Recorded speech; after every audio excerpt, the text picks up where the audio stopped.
ਗੁਰੂ ਰੂਪ ਗੁਰੂ ਸਰੂਪ ਖਾਲਸਾ ਸਾਧ ਸੰਗਤ ਜੀ। ਪਹਿਲੀ ਪਾਤਸ਼ਾਹੀ ਤੋਂ ਲੈ ਕੇ 10ਵੇਂ ਪਾਤਸ਼ਾਹ ਗੁਰੂ ਗੋਬਿੰਦ ਸਿੰਘ ਮਹਾਰਾਜ ਤੱਕ ਗੁਰਤਾ ਗੱਦੀ ਦਾ ਇਤਿਹਾਸ ਅਤੇ ਗੁਰੂ ਸਾਹਿਬਾਨਾਂ ਦੀਆਂ ਆਪਸ ਵਿੱਚ ਕੀ ਰਿਸ਼ਤੇਦਾਰੀਆਂ ਸੀ, ਆਓ ਜਾਣਨ ਦਾ ਯਤਨ ਕਰੀਏ। ਸੋ ਫਤਿਹ ਦੀ ਸਾਂਝ ਪਾਈਏ। ਆਖਣਾ ਜੀ ਵਾਹਿਗੁਰੂ ਜੀ ਕਾ ਖਾਲਸਾ ਵਾਹਿਗੁਰੂ ਜੀ ਕੀ ਫਤਿਹ। ਗੁਰੂ ਨਾਨਕ ਸਾਹਿਬ ਮਹਾਰਾਜ ਜੀ ਦੇ ਘਰ ਦੋ ਪੁੱਤਰ ਉਹਨਾਂ ਨੇ ਜਨਮ ਲਿਆ, ਬਾਬਾ ਸ਼੍ਰੀ ਚੰਦ ਅਤੇ ਬਾਬਾ ਲਖਮੀ ਦਾਸ ਜੀ।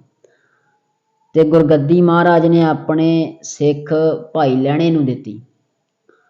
ਭਾਈ ਲਹਿਣਾ ਗੁਰੂ ਅੰਗਦ ਸਾਹਿਬ, ਗੁਰੂ ਅੰਗਦ ਦੇਵ ਜੀ ਮਹਾਰਾਜ। ਸੋ ਕਵੀ ਬੜਾ ਸੁੰਦਰ ਲਿਖਦਾ, ਉਹਨਾਂ ਬਾਰੇ ਬਿਆਨ ਬੜਾ ਸੁੰਦਰ ਕਰਦਾ। ਕਹਿੰਦੇ ਪ੍ਰੇਮ ਕੀ ਭੱਠੀ में डालकर जब कंचन किया, लहणे से अंगद अंगद से अल्लाह किया। ਭਾਵ ਆਪਣਾ ਅੰਗ ਬਣਾ ਲਿਆ ਗੁਰੂ ਨਾਨਕ ਦੇਵ ਜੀ ਮਹਾਰਾਜ ਨੇ ਗੁਰੂ ਅੰਗਦ ਸਾਹਿਬ ਮਹਾਰਾਜ ਨੂੰ। ਥਾਪਿਆ ਲਹਿਣਾ ਜੀਵ ਦੇ ਗੁਰਿਆਈ ਸਰ ਛਤਰ ਫਰਾਇਆ।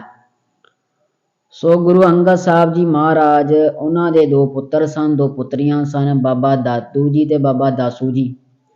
ਦੋ ਪੁੱਤਰੀਆਂ ਬੀਬੀ ਦਾਨੀ ਜੀ ਤੇ ਵਾਹਿਗੁਰੂ ਬੀਬੀ ਅਮਰੋ ਜੀ, ਬੀਬੀ ਅਨੋਖੀ ਜੀ। ਤੇ ਜਿਹੜੇ ਬੀਬੀ ਅਮਰੋ ਜੀ ਸਨ ਉਹ ਅਗਾਂਹ ਗੁਰੂ ਅਮਰਦਾਸ ਜੀ ਦੇ ਭਰਾ ਦੇ ਪੁੱਤਰ, ਭਾਵ ਗੁਰੂ ਅਮਰਦਾਸ ਜੀ ਦੇ ਭਤੀਜੇ ਦੇ ਨਾਲ ਵਿਆਹੇ ਹੋਏ ਸਨ। ਤੇ ਗੁਰੂ ਅਮਰਦਾਸ ਮਹਾਰਾਜ ਨੇ ਬੀਬੀ ਅਮਰੋ ਜੀ ਪਾਸੋਂ ਹੀ ਗੁਰੂ ਨਾਨਕ ਸਾਹਿਬ ਮਹਾਰਾਜ ਦੀ ਪਾਵਨ ਪਵਿੱਤਰ ਬਾਣੀ ਸੁਣੀ। ਮਨ ਦੇ ਵਿੱਚ ਵਿਰਾਗ ਜਾਗਿਆ ਤੇ ਗੁਰੂ ਘਰ ਦੇ ਸਿੱਖ ਬਣ ਗਏ। ਗੁਰੂ ਅੰਗਦ ਸਾਹਿਬ ਮਹਾਰਾਜ ਦੇ ਸਿੱਖ ਬਣ ਗਏ। ਤੇ ਗੁਰੂ ਅੰਗਦ ਸਾਹਿਬ ਮਹਾਰਾਜ ਨੇ ਅਗਾਂਹ ਗੁਰਤਾ ਗੱਦੀ ਗੁਰੂ ਅਮਰਦਾਸ ਮਹਾਰਾਜ ਨੂੰ ਦਿੱਤੀ।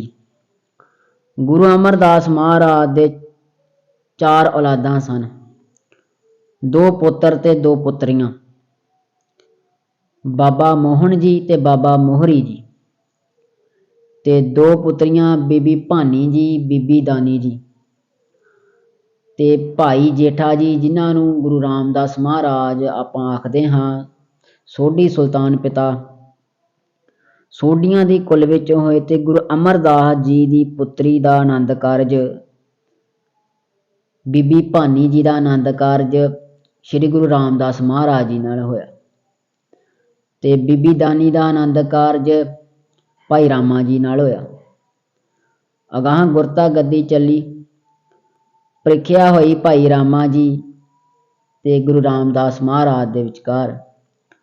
ਸੋ ਸੋਢੀ ਸੁਲਤਾਨ ਗੁਰੂ ਰਾਮਦਾਸ ਮਹਾਰਾਜ ਜੀ ਪ੍ਰੀਖਿਆ 'ਚੋਂ ਖਰੇ ਉਤਰੇ ਤੇ ਗੁਰਤਾ ਗੱਦੀ ਦਾ ਜਿਹੜਾ ਸਿਹਰਾ ਸੀ ਗੁਰੂ ਰਾਮਦਾਸ ਮਹਾਰਾਜ ਦੇ ਸਿਰ ਤੇ ਸੋਭਿਆ। ਸੋ ਚੌਥੇ ਪਾਤਸ਼ਾਹ ਧੰਨ ਧੰਨ ਸ਼੍ਰੀ ਗੁਰੂ ਰਾਮਦਾਸ ਮਹਾਰਾਜ ਜੀ, ਜਿਹੜੇ ਕਿ ਗੁਰੂ ਅਮਰਦਾਸ ਜੀ ਦੇ ਰਿਸ਼ਤੇ ਵਿੱਚ ਜਵਾਈ ਲੱਗਦੇ ਸਨ। ਪਤਨੀ ਮੈਲ ਗੁਰੂ ਕੇ ਮੈਲ ਬੀਬੀ ਭਾਨੀ ਜੀ। ਸੋ ਬੀਬੀ ਭਾਨੀ ਜੀ ਨੂੰ ਬੜਾ ਮਾਣ ਪ੍ਰਾਪਤ ਆ ਸਿੱਖ ਜਗਤ ਦੇ ਵਿੱਚ। ਕਿਉਂ? ਇੱਕ ਗੁਰੂ ਪੁੱਤਰੀ ਆ, ਗੁਰੂ ਅਮਰਦਾਸ ਮਹਾਰਾਜ ਜੀ ਦੀ ਪੁੱਤਰੀ ਹਨ, ਗੁਰੂ ਪਤਨੀ ਹਨ, ਗੁਰੂ ਰਾਮਦਾਸ ਮਹਾਰਾਜ ਜੀ ਦੇ ਪਤਨੀ ਹਨ ਤੇ ਗੁਰੂ ਦੀ ਮਾਂ ਹਨ। ਗੁਰੂ ਅਰਜਨ ਦੇਵ ਪਾਤਸ਼ਾਹ ਮਹਾਰਾਜ ਦੇ ਮਾਂ ਹਨ ਤੇ ਗੁਰੂ ਦੀ ਦਾਦੀ ਵੀ ਹਨ, ਗੁਰੂ ਹਰਗੋਬਿੰਦ ਪਾਤਸ਼ਾਹ ਮਹਾਰਾਜ ਦੇ ਦਾਦੀ ਜੀ ਹਨ। ਤੇ ਗੁਰੂ ਰਾਮਦਾਸ ਮਹਾਰਾਜ ਜੀ ਦੇ ਘਰ 3 ਪੁੱਤਰਾਂ ਦਾ ਜਨਮ ਹੋਇਆ। ਸਭ ਤੋਂ ਵੱਡੇ ਸਨ ਬਾਬਾ ਪ੍ਰਿਥੀ ਚੰਦ ਜੀ, ਜਿਹੜੇ ਕਿ ਗੁਰੂ ਘਰ ਦੇ ਵਿਰੋਧੀ ਸਨ ਤੇ ਚਾਹੁੰਦੇ ਸਨ ਗੁਰਤਾ ਗੱਦੀ ਮੈਨੂੰ ਮਿਲੇ ਕਿਉਂਕਿ ਮੈਂ ਵੱਡਾ ਪੁੱਤਰ ਹਾਂ, ਪਰ ਉਹ ਲਾਇਕ ਨਹੀਂ ਸਨ ਤੇ ਬੜਾ ਵੈਰ ਖੱਟਿਆ ਉਹਨਾਂ ਨੇ ਗੁਰੂ ਘਰ ਦੇ ਨਾਲ। ਮੁਗਲਾਂ ਨਾਲ ਵੀ ਜਾ ਮਿਲੇ ਤੇ ਗੁਰੂ ਅਰਜਨ ਸਾਹਿਬ ਮਹਾਰਾਜ ਨੂੰ ਸ਼ਹੀਦ ਕਰਵਾਉਣ ਦੇ ਵਿੱਚ ਵੀ ਬੜਾ ਤਕੜਾ ਹੱਥ ਆ ਪ੍ਰਿਥੀ ਚੰਦ ਦਾ। ਪ੍ਰਿਥੀ ਚੰਦ ਦੀ ਘਰ ਦੀ ਕਰਮੋਂ ਸੀ, ਗਾਹ ਪੁੱਤਰ ਮਿਹਰਬਾਨ ਹੋਇਆ। ਤੇ ਪ੍ਰਿਥੀ ਚੰਦ ਨੇ ਗੁਰੂ ਹਰਗੋਬਿੰਦ ਪਾਤਸ਼ਾਹ ਮਹਾਰਾਜ ਨੂੰ ਵੀ ਮਾਰਨ ਦੇ ਬੜੇ ਯਤਨ ਕੀਤੇ। ਸੋ ਗੁਰੂ ਸਾਹਿਬ ਜੀ ਦੀ ਰੀਸ ਦੇ ਵਿੱਚ ਨਕਲੀ ਹਰਿਮੰਦਰ ਸਾਹਿਬ ਜਾਂ ਉਹਦੀ ਕਾਪੀ ਕਾਲੋਂ ਹੀਰਾ ਪਿੰਡ ਅੱਜ ਪਾਕਿਸਤਾਨ ਦੇ ਵਿੱਚ ਉੱਥੇ ਬਣਾ ਲਿਆ। ਸੋ ਖੈਰ 3 ਪੁੱਤਰ ਹੋਏ, ਪ੍ਰਿਥੀ ਚੰਦ, ਬਾਬਾ ਮਹਾਦੇਵ ਅਤੇ ਗੁਰੂ ਅਰਜਨ ਦੇਵ ਮਹਾਰਾਜ। ਸੋ ਗੁਰੂ ਅਰਜਨ ਦੇਵ ਮਹਾਰਾਜ ਨੂੰ ਆਪਣੇ ਨਾਨੇ ਗੁਰੂ ਅਮਰਦਾਸ ਜੀ ਪਾਸੋਂ ਖਿਤਾਬ ਕੀ ਮਿਲਿਆ? ਦੋਹਤਾ ਬਾਣੀ ਕਾ ਬੋਹਿਥਾ, ਭਾਵ ਇਹ ਬਾਣੀ ਦਾ ਬੋਹਿਤ ਜਹਾਜ਼ ਹੈ। ਅਗਾਂਹ ਗੁਰਤਾ ਗੱਦੀ ਗਈ ਗੁਰੂ ਅਰਜਨ ਦੇਵ ਮਹਾਰਾਜ ਜੀ ਪਾਸ। ਸੋ ਮਹਾਰਾਜ ਤਖਤ ਤੇ ਸੁਭਾਏਮਾਨ ਹੋਏ ਆਪ ਜੀ ਨੇ ਬੜੇ ਧਰਮ ਕਰਮ ਕੀਤੇ। ਸ਼੍ਰੀ ਗੁਰੂ ਗ੍ਰੰਥ ਸਾਹਿਬ ਜੀ ਦੀ ਪਹਿਲੀ ਬੀੜ ਜੋ ਅੱਜ ਗੁਰਦੁਆਰਾ ਕਰਤਾਰਪੁਰ ਸਾਹਿਬ ਆ ਜਲੰਧਰ ਕੋਲ, ਉਹ ਭਾਈ ਗੁਰਦਾਸ ਜੀ ਪਾਸੋਂ ਲਿਖਵਾਈ ਰਾਮਸਰ ਸਰੋਵਰ ਦੇ ਕਿਨਾਰੇ ਤੇ। ਸੋ ਅੱਜ ਵੀ ਉੱਥੇ ਉਹ ਬੇਰ ਮੌਜੂਦ ਆ, ਰਾਮਸਰ ਸਰੋਵਰ ਅੰਮ੍ਰਿਤਸਰ ਸਾਹਿਬ। ਤੇ ਭਾਈ ਗੁਰਦਾਸ ਜੀ ਮਾਮਾ ਲੱਗਦੇ ਸਨ ਗੁਰੂ ਅਰਜਨ ਦੇਵ ਮਹਾਰਾਜ ਜੀ ਤੇ ਗੁਰੂ ਅਰਜਨ ਦੇਵ ਮਹਾਰਾਜ ਦੇ ਘਰ ਬਾਬਾ ਬੁੱਢਾ ਸਾਹਿਬ ਜੀ ਦੇ ਕਿਰਪਾ ਸਦਕਾ, ਆਸ਼ੀਰਵਾਦ ਸਦਕਾ ਇੱਕ ਪੁੱਤਰ ਦਾ ਜਨਮ ਹੋਇਆ। ਬੀਬੀ ਵਾਹਿਗੁਰੂ ਮਾਤਾ ਗੰਗਾ ਜੀ ਦੀ ਕੁੱਖ ਚੋਂ। ਸੋ ਚੱਲੀ ਪੀੜੀ ਸੋਢੀਆਂ ਰੂਪ ਦਿਖਾਵਣ ਵਾਰੋ ਵਾਰੀ। ਸੇ ਗੁਰੂ ਹਰਗੋਬਿੰਦ ਪਾਤਸ਼ਾਹ ਮਹਾਰਾਜ ਜੀ ਪ੍ਰਗਟ ਹੋਏ, ਜਿਨ੍ਹਾਂ ਨੇ 2 ਤਲਵਾਰਾਂ ਮੀਰੀ ਤੇ ਪੀਰੀ ਧਾਰਨ ਕੀਤੀਆਂ। ਗੁਰੂ ਸਾਹਿਬ ਜੀ ਦੇ 3 ਮਹਿਲ ਸਨ, 3 ਪਤਨੀਆਂ ਸਨ। ਮਾਤਾ ਨਾਨਕੀ ਜੀ, ਮਾਤਾ ਮਹਾਦੇਵੀ ਜੀ ਤੇ ਮਾਤਾ ਦਮੋਦਰੀ ਜੀ। ਅਗਾਂਹ ਗੁਰੂ ਹਰਗੋਬਿੰਦ ਪਾਤਸ਼ਾਹ ਜੀ ਦੇ ਘਰ 5 ਪੁੱਤਰਾਂ ਦਾ ਜਨਮ ਹੋਇਆ ਤੇ 1 ਪੁੱਤਰੀ ਦਾ। ਬਾਬਾ ਗੁਰਦਿੱਤਾ ਜੀ, ਬਾਬਾ ਅਣੀ ਰਾਏ ਜੀ, ਬਾਬਾ ਅਟਲ ਰਾਏ ਜੀ, ਬਾਬਾ ਸੂਰਜਮਲ ਜੀ ਅਤੇ ਤਿਆਗਮਲ, ਜੋ ਬਾਅਦ ਵਿੱਚ ਨਾਮ ਬਦਲ ਕਰਕੇ ਤੇਗ ਬਹਾਦਰ ਸਾਹਿਬ ਰੱਖਿਆ ਗਿਆ, ਕਿਉਂਕਿ ਪਾਤਸ਼ਾਹ ਜੀ ਦੀ ਤੇਗ ਦੀ ਜਿਹੜੀ ਬਹਾਦਰੀ ਸੀ ਉਹ ਕਰਤਾਰਪੁਰ ਸਾਹਿਬ ਦੀ ਜੰਗ ਦੇ ਵਿੱਚ ਮਹਾਰਾਜ ਨੇ ਵੇਖੀ ਤੇ ਕਿਹਾ ਇਹ ਮੇਰਾ ਤੇਗ ਬਹਾਦਰ ਹੈ, ਕਿਉਂਕਿ ਤੇਗ ਦੇ ਧਨੀ ਸਨ 9ਵੇਂ ਪਾਤਸ਼ਾਹ। ਬਾਬਾ ਗੁਰਦਿੱਤਾ ਜੀ ਗੁਰੂ ਹਰਗੋਬਿੰਦ ਪਾਤਸ਼ਾਹ ਜੀ ਨੇ ਦਾਨ ਵਿੱਚ ਦਿੱਤਾ, ਭੇਟ ਕੀਤਾ ਗੁਰੂ ਨਾਨਕ ਦੇਵ ਜੀ ਮਹਾਰਾਜ ਜੀ ਦੇ ਸਪੁੱਤਰ ਬਾਬਾ ਸ਼੍ਰੀ ਚੰਦ ਜੀ ਨੂੰ। ਸੋ ਕਈ ਬਾਬਾ ਸ਼੍ਰੀ ਚੰਦ ਤੇ ਬੜੇ ਸਵਾਲ ਕਰਦੇ ਨੇ ਨਾਸਤਿਕ, ਉਹ ਬਾਬਾ ਸ਼੍ਰੀ ਚੰਦ ਜੀ ਨੂੰ ਚੰਗਾ ਨਹੀਂ ਸਮਝਦੇ ਵੀ ਇਹ ਗੁਰੂ ਸਾਹਿਬ ਜੀ ਦੇ ਆਖੇ ਨਹੀਂ ਲੱਗੇ, ਸਿੱਖੀ ਦੇ ਇਹ ਲਾਇਕ ਨਹੀਂ, ਬੜੀਆਂ ਗੱਲਾਂ। ਤੇ ਜੇ ਇਹੀ ਗੱਲ ਇਹ ਸੀ ਫਿਰ ਆਪਾਂ ਦੇ ਗੁਰੂ ਹਰਗੋਬਿੰਦ ਪਾਤਸ਼ਾਹ ਨਾਲੋਂ ਸਿਆਣੇ ਤਾਂ ਨਹੀਂ ਨਾ ਹੋਏ। ਤੇ ਮਹਾਰਾਜ ਨੇ ਤੇ ਆਪਣਾ ਵੱਡਾ ਪੁੱਤਰ ਬਾਬਾ ਗੁਰਦਿੱਤਾ ਦਾਨ ਦੇ ਵਿੱਚ ਦੇ ਦਿੱਤਾ ਸੀ, ਇੱਥੋਂ ਨਹੀਂ। ਤੇ ਜਦੋਂ ਗੁਰੂ ਅਰਜਨ ਸਾਹਿਬ ਮਹਾਰਾਜ ਪਾਸ ਹੁੰਦੇ ਆ ਤੇ ਮਹਾਰਾਜ ਨੂੰ ਕਹਿੰਦੇ ਵੀ ਦਾੜਾ ਬੜਾ ਵਧਾਇਆ ਜੇ, ਨਿਮਰਤਾ ਭਰੇ ਬਚਨ ਕੀਤੇ ਆ ਗੁਰੂ ਅਰਜਨ ਸਾਹਿਬ ਮਹਾਰਾਜ ਨੇ ਆਪ ਜੀ ਦੇ ਚਰਨ ਸਾਫ਼ ਕਰਨ ਦੇ ਲਈ। ਸੋ ਖੈਰ ਬਾਬਾ ਗੁਰਦਿੱਤਾ ਜੀ ਦੀ ਸ਼ਕਲ ਕਹਿੰਦੇ ਹੈ ਵੀ ਗੁਰੂ ਨਾਨਕ ਸਾਹਿਬ ਮਹਾਰਾਜ ਨਾਲ ਬਹੁਤ ਮਿਲਦੀ ਸੀ। ਤੇ ਬਾਬਾ ਅਟਲ ਰਾਏ ਜੀ 9 ਸਾਲ ਦੀ ਉਮਰ ਦੇ ਵਿੱਚ ਸੱਚਖੰਡ ਜਾ ਬਰਾਜੇ।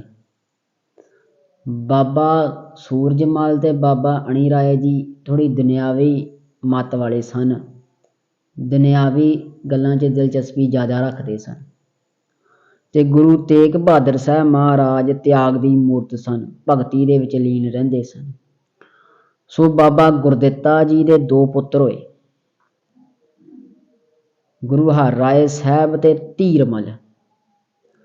ਤੇ ਧੀਰਮਲ ਨੂੰ ਗੁਰੂ ਹਰਗੋਬਿੰਦ ਪਾਤਸ਼ਾਹ ਮਹਾਰਾਜ ਕਹਿੰਦੇ ਸੀ ਇਹ ਦੂਜਾ ਪ੍ਰਿਥੀ ਆਇਆ, ਪ੍ਰਿਥੀ ਚੰਦ ਵਰਗਾ ਆ, ਵੀ ਜਿਵੇਂ ਪ੍ਰਿਥੀ ਚੰਦ ਗੁਰੂ ਘਰ ਦਾ ਵਿਰੋਧੀ ਇਹਨੇ ਵੀ ਇਹੋ ਨਿਕਲਣਾ, ਤੇ ਨਿਕਲਿਆ ਵੀ ਉੱਦਾਂ। ਜਦੋਂ ਗੁਰਤਾ ਗੱਦੀ ਗੁਰੂ ਹਰਗੋਬਿੰਦ ਪਾਤਸ਼ਾਹ ਮਹਾਰਾਜ ਨੇ ਆਪਣੇ ਪੋਤਰੇ ਗੁਰੂ ਹਰ ਰਾਏ ਸਾਹਿਬ ਜੀ ਨੂੰ ਦੇ ਦਿੱਤੀ ਤਾਂ ਧੀਰਮਲ ਵਿਰੋਧੀ ਹੋ ਗਿਆ ਗੁਰੂ ਘਰ ਦਾ, ਤੇ ਆਪਣੇ ਆਪ ਨੂੰ ਨਕਲੀ ਗੁਰੂ ਲਾ ਕੇ ਬਹਿ ਗਿਆ ਸੀ ਕਰਤਾਰਪੁਰ ਜਲੰਧਰ ਦੇ ਕੋਲ, ਤੇ ਗੁਰੂ ਗ੍ਰੰਥ ਸਾਹਿਬ ਜੀ ਦੇ ਬਰਾਬਰ ਪੀੜਾ ਵੀ ਲਾ ਲਿਆ ਸੀ। ਤੇ ਗੁਰੂ ਹਰ ਰਾਏ ਸਾਹਿਬ ਜੀ ਦੇ 8 ਪਤਨੀਆਂ ਹਨ, 2 ਪੁੱਤਰ ਹੋਏ ਬਾਬਾ ਰਾਮ ਰਾਏ ਜੀ ਤੇ ਸ੍ਰੀ ਗੁਰੂ ਹਰਕ੍ਰਿਸ਼ਨ ਸਾਹਿਬ ਜੀ, ਤੇ 1 ਪੁੱਤਰੀ ਬੀਬੀ ਰੂਪ ਕੌਰ। ਸੋ ਗੁਰੂ ਹਰਗੋਬਿੰਦ ਪਾਤਸ਼ਾਹ ਮਹਾਰਾਜ ਦੀ 1 ਪੁੱਤਰੀ ਸੀ ਬੀਬੀ ਵੀਰੋ ਜੀ, ਤੇ ਗੁਰੂ ਹਰ ਰਾਏ ਸਾਹਿਬ ਜੀ ਦੀ ਵੀ 1 ਪੁੱਤਰੀ ਸੀ ਬੀਬੀ ਰੂਪ ਕੌਰ, ਤੇ 2 ਪੁੱਤਰ ਰਾਮ ਰਾਏ ਤੇ ਸ੍ਰੀ ਹਰਕ੍ਰਿਸ਼ਨ ਸਾਹਿਬ ਜੀ। ਤੇ ਰਾਮ ਰਾਏ ਜੀ ਨੂੰ ਜਦੋਂ ਔਰੰਗਜ਼ੇਬ ਪਾਸ ਭੇਜਿਆ ਸੀ ਦਿੱਲੀ, ਤੇ ਔਰੰਗਜ਼ੇਬ ਨੇ ਸਵਾਲ ਕੀਤਾ ਸੀ ਵੀ ਤੁਹਾਡੇ ਧਾਰਮਿਕ ਗ੍ਰੰਥ ਸ੍ਰੀ ਗੁਰੂ ਗ੍ਰੰਥ ਸਾਹਿਬ ਜੀ ਦੇ ਵਿੱਚ ਉਦੋਂ ਆਦਿ ਗ੍ਰੰਥ ਕਹਿੰਦੇ ਸਨ। ਸੋ ਆਦਿ ਗ੍ਰੰਥ ਦੇ ਵਿੱਚ ਤੁਕ ਲਿਖੀ ਆ ਮਿੱਟੀ ਮੁਸਲਮਾਨ ਕੀ ਪੇੜੇ ਪਈ ਘੁਮਿਆਰ। ਤਾਂ ਰਾਮ ਰਾਏ ਨੇ ਸੋਚਿਆ ਮੇਰੀ ਔਰੰਗਜ਼ੇਬ ਦੇ ਨਾਲ ਵਿਗੜ ਨਾ ਜਾਵੇ, ਸੋ ਉਸਨੇ ਤੁਕ ਬਦਲ ਦਿੱਤੀ, ਕਹਿੰਦੇ ਨਹੀਂ ਲਿਖਾਰੀ ਤੋਂ ਗਲਤੀ ਹੋਈ ਆ, ਇਹ ਮਿੱਟੀ ਮੁਸਲਮਾਨ ਕੀ ਨਹੀਂ ਮਿੱਟੀ ਬੇਈਮਾਨ ਦੀ ਲਿਖਿਆ। ਗੁਰੂ ਹਰਿਰਾਏ ਸਾਹਿਬ ਮਹਾਰਾਜ ਜੀ ਨੂੰ ਪਤਾ ਲੱਗਾ ਤੇ ਬੇਦਖਲ ਕਰ ਦਿੱਤਾ, ਕਿਉਂਕਿ ਬਾਣੀ ਦੇ ਸਤਿਕਾਰ ਵਿੱਚ ਕੋਈ ਫਰਕ ਨਹੀਂ ਮਹਾਰਾਜ ਆਉਣ ਦਿੰਦੇ। ਸੋ ਗੁਰੂ ਹਰਗੋਬਿੰਦ ਪਾਤਸ਼ਾਹ ਵਾਹਿਗੁਰੂ ਗੁਰੂ ਹਰਿਰਾਏ ਸਾਹਿਬ ਮਹਾਰਾਜ ਬਾਣੀ ਦਾ ਬੇਅੰਤ ਸਤਿਕਾਰ ਕਰਦੇ ਸਨ। ਤੇ ਫਿਰ ਅਗਾਂਹ ਗੁਰਤਾ ਗੱਦੀ ਆਪਣੇ ਛੋਟੇ ਪੁੱਤਰ 5 ਸਾਲ ਦੀ ਉਮਰ ਦੇ ਵਿੱਚ ਸ੍ਰੀ ਗੁਰੂ ਹਰਿਕ੍ਰਿਸ਼ਨ ਜੀ ਨੂੰ ਦਿੱਤੀ। ਬਾਲਾ ਪ੍ਰੀਤਮ ਨਾਲ ਆਪਾਂ ਯਾਦ ਕਰਦੇ ਹਾਂ ਇਸ ਨਾਮ ਨਾਲ। ਤੇ ਜਦੋਂ ਸ੍ਰੀ ਗੁਰੂ ਹਰਿਕ੍ਰਿਸ਼ਨ ਸਾਹਿਬ ਜੀ ਮਹਾਰਾਜ ਸੱਚਖੰਡ ਜਾ ਬਰਾਜੇ, ਜੋਤੀ ਜੋਤ ਸਮਾਏ, ਤਾਂ ਉਹਨਾਂ ਨੇ ਇਸ਼ਾਰਾ ਕੀਤਾ ਬਾਬਾ ਬਕਾਲੇ, ਭਾਵ ਅਗਾਂਹ ਗੁਰੂ 9ਵੇਂ ਗੁਰੂ ਬਕਾਲੇ ਵਿੱਚ ਹਨ। ਸੋ ਬਕਾਲਾ ਨਗਰ ਗੁਰੂ ਤੇਗ ਬਹਾਦਰ ਸਾਹਿਬ ਮਹਾਰਾਜ ਜੀ ਦਾ ਨਾਨਕਾ ਪਿੰਡ ਆ, ਗੁਰੂ ਹਰਗੋਬਿੰਦ ਪਾਤਸ਼ਾਹ ਮਹਾਰਾਜ ਜੀ ਦੇ ਸਹੁਰੇ। ਸੋ ਗੁਰੂ ਹਰਗੋਬਿੰਦ ਪਾਤਸ਼ਾਹ ਮਹਾਰਾਜ ਵੀ ਉੱਥੇ, ਉਹਨਾਂ ਦੇ ਵੀ ਚਰਨ ਛੋਹ ਪ੍ਰਾਪਤ ਧਰਤੀ ਆ। ਤੇ ਗੁਰੂ ਤੇਗ ਬਹਾਦਰ ਸਾਹਿਬ ਜੀ ਦੀ ਮਾਤਾ ਨਾਨਕੀ ਜੀ ਦੀ ਜਨਮ ਭੂਮੀ ਆ, ਤੇ ਗੁਰੂ ਸਾਹਿਬ ਜੀ ਦੇ ਨਾਨਕਾ ਪਿੰਡ ਬਕਾਲੇ ਵਿਖੇ ਗੁਰੂ ਸਾਹਿਬ ਜੀ ਨੇ 26 ਸਾਲ 9 ਮਹੀਨੇ 13 ਦਿਨ ਭਗਤੀ ਕੀਤੀ ਭੋਰੇ ਦੇ ਵਿੱਚ। ਅੱਜ ਵੀ ਭੋਰਾ ਸਾਹਿਬ ਉੱਥੇ ਮੌਜੂਦ ਆ। ਸੋ ਗਾਹਾਂ ਗੁਰਤਾ ਗੱਦੀ ਭਾਈ ਮੱਖਣ ਸ਼ਾਹ ਲੁਬਾਣੇ ਦੇ ਹਿੱਸੇ ਸੇਵਾ ਆਈ ਤੇ ਉਹਨਾਂ ਨੇ ਸੱਚੇ ਗੁਰੂ ਨੂੰ ਲੱਭ ਲਿਆ। ਸਾਖੀ ਆਪ ਜੀ ਜਾਣਦੇ ਹੋ। ਸੋ ਇਸ ਤਰਫ ਮੈਂ ਨਾ ਜਾਵਾਂ, ਕਿਉਂਕਿ ਆਪਾਂ ਇਤਿਹਾਸ ਸਾਂਝਾ ਕਰਨਾ ਗੁਰਤਾ ਗੱਦੀ ਦਾ, ਤੇ ਆਪਸ ਵਿੱਚ ਕੀ ਰਿਸ਼ਤੇਦਾਰੀਆਂ ਸਨ ਇਹ ਸਮਝਣ ਦਾ ਯਤਨ ਕਰਨ। ਸੋ 9ਵੇਂ ਪਾਤਸ਼ਾਹ ਧੰਨ ਧੰਨ ਸ੍ਰੀ ਗੁਰੂ ਤੇਗ ਬਹਾਦਰ ਸਾਹਿਬ ਜੀ ਗੁਰਗੱਦੀ ਤੇ ਸੁਭਾਏਮਾਨ ਹੋਏ। ਗੁਰੂ ਲਾਧੋਰੇ ਭਾਈ ਮੱਖਣ ਸ਼ਾਹ ਲੁਬਾਣੇ ਨੇ ਸੱਚਾ ਗੁਰੂ ਲੱਭ ਲਿਆ। ਤੇ ਮਹਾਰਾਜ, ਕਿਉਂਕਿ ਉੱਥੇ ਨਾ 22 ਵਾਹਿਗੁਰੂ ਇੱਦਾਂ ਗੁਰੂ ਘਰ ਦੇ ਜਿਹੜੇ ਪਰਿਵਾਰ ਸੀ ਨਾ, ਧੀਰ ਮੱਲ ਇੱਦਾਂ ਉਹ ਮੰਜੀਆਂ ਲਾ ਕੇ ਬਹਿ ਗਏ ਸੀ ਵੀ ਅਸੀਂ ਸੱਚੇ ਗੁਰੂ ਹਾਂ। ਤੇ ਧੀਰ ਮੱਲ ਵੀ ਉੱਥੇ ਬੈਠਾ ਸੀ ਵੀ ਮੈਂ ਹੀ ਹਾਂ ਸੱਚਾ ਗੁਰੂ। ਪਰ ਭਾਈ ਮੱਖਣ ਸ਼ਾਹ ਲੁਬਾਣੇ ਨੇ ਸੱਚਾ ਗੁਰੂ ਤੇਗ ਬਹਾਦਰ ਸਾਹਿਬ ਮਹਾਰਾਜ ਨੂੰ ਉੱਥੇ ਲੱਭਿਆ। ਸੋ ਪ੍ਰਗਟ ਹੋ ਗਏ ਮਹਾਰਾਜ। ਤੇ ਇਤਿਹਾਸ ਵਿੱਚ ਜ਼ਿਕਰ ਆਉਂਦਾ ਹੈ, ਉਦੋਂ ਧੀਰ ਮੱਲ ਨੇ ਗੋਲੀ ਵੀ ਚਲਵਾਈ ਗੁਰੂ ਤੇਗ ਬਹਾਦਰ ਸਾਹਿਬ ਮਹਾਰਾਜ ਦੇ ਈਰਖਾ ਦੇ ਵਿੱਚ, ਈਰਖਾ ਵਸ ਹੋ ਕੇ। ਪਰ ਗੁਰੂ ਸਾਹਿਬ ਜੀ ਗੁੱਸੇ ਦੇ ਵਿੱਚ, ਕ੍ਰੋਧ ਵਿੱਚ ਨਹੀਂ ਆਏ। ਅਗਾਂਹ ਗੁਰੂ ਤੇਗ ਬਹਾਦਰ ਸਾਹਿਬ ਜੀ ਨੇ ਤਿਲਕ ਜੰਝੂ ਰਾਖਾ ਪ੍ਰਭ ਤਾਕਾ, ਕਿਨੋ ਬੜੂ ਕਲੂ ਹੈ ਸਾਕਾ, ਤਿਲਕ ਜੰਝੂ ਦੀ ਰੱਖਿਆ ਵਾਸਤੇ ਸ਼ਹੀਦੀ ਦਿੱਤੀ। ਤੇ ਗੁਰਤਾ ਗੱਦੀ ਆਪਣੇ 9 ਸਾਲ ਦੇ ਪੁੱਤਰ ਧੰਨ ਧੰਨ ਸ੍ਰੀ ਗੁਰੂ ਗੋਬਿੰਦ ਰਾਏ ਮਹਾਰਾਜ ਜੀ ਨੂੰ ਦਿੱਤੀ। ਸੋ ਅਗਾਂਹ ਅੰਮ੍ਰਿਤ ਛਕਾ ਕੇ ਤੇ ਛਕ ਕੇ ਮਹਾਰਾਜ ਗੁਰੂ ਗੋਬਿੰਦ ਸਿੰਘ ਜੀ ਨਾਮ ਅਖਵਾਇਆ। ਸੋ ਜਿਹੜਾ ਰਾਮ ਰਾਏ ਸੀ ਗੁਰੂ ਹਰਿਰਾਏ ਸਾਹਿਬ ਜੀ ਦਾ ਪੁੱਤਰ, ਸੋ ਗੁਰੂ ਗੋਬਿੰਦ ਸਿੰਘ ਮਹਾਰਾਜ ਰਿਸ਼ਤੇ ਦੇ ਵਿੱਚ ਉਹਦੇ ਚਾਚੇ ਲੱਗਦੇ ਸਨ, ਕਿਉਂਕਿ ਗੁਰੂ ਹਰਿਰਾਏ ਸਾਹਿਬ ਦੇ ਭਰਾ ਲੱਗਦੇ ਸਨ ਗੁਰੂ ਗੋਬਿੰਦ ਸਿੰਘ ਜੀ। ਬਾਬਾ ਗੁਰਦਿੱਤਾ ਜੀ ਦੇ ਪਿਤਾ ਵਾਹਿਗੁਰੂ ਬਾਬਾ ਗੁਰਦਿੱਤਾ ਜੀ ਦੇ ਪੁੱਤਰ ਸਨ ਗੁਰੂ ਹਰਿਰਾਏ ਸਾਹਿਬ ਜੀ, ਤੇ ਗੁਰੂ ਤੇਗ ਬਹਾਦਰ ਸਾਹਿਬ ਜੀ ਦੇ ਪੁੱਤਰ ਗੁਰੂ ਗੋਬਿੰਦ ਸਿੰਘ ਜੀ। ਗੁਰੂ ਤੇਗ ਬਹਾਦਰ ਸਾਹਿਬ ਤੇ ਬਾਬਾ ਗੁਰਦਿੱਤਾ ਆਪਸ 'ਚ ਭਰਾ, ਤੇ ਫਿਰ ਅਗਾਂਹ ਉਹਨਾਂ ਦੇ ਪੁੱਤਰ ਵੀ ਭਰਾ। ਤੇ ਇਸ ਤਰ੍ਹਾਂ ਮਹਾਰਾਜ ਚਾਚਾ ਲੱਗਦੇ ਸਨ ਗੁਰੂ ਹਰਿਕ੍ਰਿਸ਼ਨ ਸਾਹਿਬ ਮਹਾਰਾਜ ਦੇ ਤੇ ਰਾਮ ਰਾਏ ਦੇ। ਰਾਮ ਰਾਏ ਉਦੋਂ ਦੇਹਰਾਦੂਨ ਵਾਲੀ ਉਸ ਜਗ੍ਹਾ 'ਤੇ ਰਹਿੰਦਾ ਸੀ, ਤੇ ਭੁੱਲ ਬਖਸ਼ਾਈ ਫਿਰ ਮਹਾਰਾਜ ਕੋਲ ਆਣ ਕੇ ਰਾਮ ਰਾਏ ਵੀ ਫਿਰ ਮਹਾਰਾਜ ਨੇ ਮਾਫ ਵੀ ਕੀਤਾ ਆ। ਸੋ ਇਸ ਤੋਂ ਅੱਗੇ ਆਪ ਜੀ ਸਭ ਜਾਣਦੇ ਹੋ, ਜੁਗੋ ਜੁਗ ਅਟਲ ਚਵਰ ਛਤਰ ਤਖਤ ਦੇ ਮਾਲਕ ਧੰਨ ਧੰਨ ਸ੍ਰੀ ਗੁਰੂ ਗ੍ਰੰਥ ਸਾਹਿਬ ਮਹਾਰਾਜ ਨੂੰ ਗੁਰਤਾ ਗੱਦੀ ਗੁਰਦੇਵ ਜੀ ਨੇ ਨੰਦੇੜ ਵਿਖੇ ਬਖਸ਼ੀ। ਸੋ ਹਜ਼ੂਰ ਸਾਹਿਬ ਨੰਦੇੜ ਵਿਖੇ ਮਹਾਰਾਜ ਜੀ ਨੇ ਧੰਨ ਧੰਨ ਸ੍ਰੀ ਗੁਰੂ ਗ੍ਰੰਥ ਸਾਹਿਬ ਜੀ ਨੂੰ ਗੁਰਤਾ ਗੱਦੀ ਬਖਸ਼ੀ ਹੈ। ਫਿਰ ਮਹਾਰਾਜ ਜੋਤੀ ਜੋਤ ਸਮਾਏ, ਤੇ ਹੁਣ ਸਮੂਹ ਜਗਤ ਸਿੱਖਾਂ ਦੇ ਜਗਤ ਗੁਰੂ ਗ੍ਰੰਥ ਸਾਹਿਬ ਮਹਾਰਾਜ ਹਨ। ਸੋ ਸਿੱਖ ਨੂੰ ਉਪਦੇਸ਼ ਹੈ, ਗੁਰੂ ਗ੍ਰੰਥ ਸਾਹਿਬ ਜੀ ਮਹਾਰਾਜ ਤੋਂ ਬਿਨਾਂ ਕਿਸੇ ਦੇ ਧਾਰੀ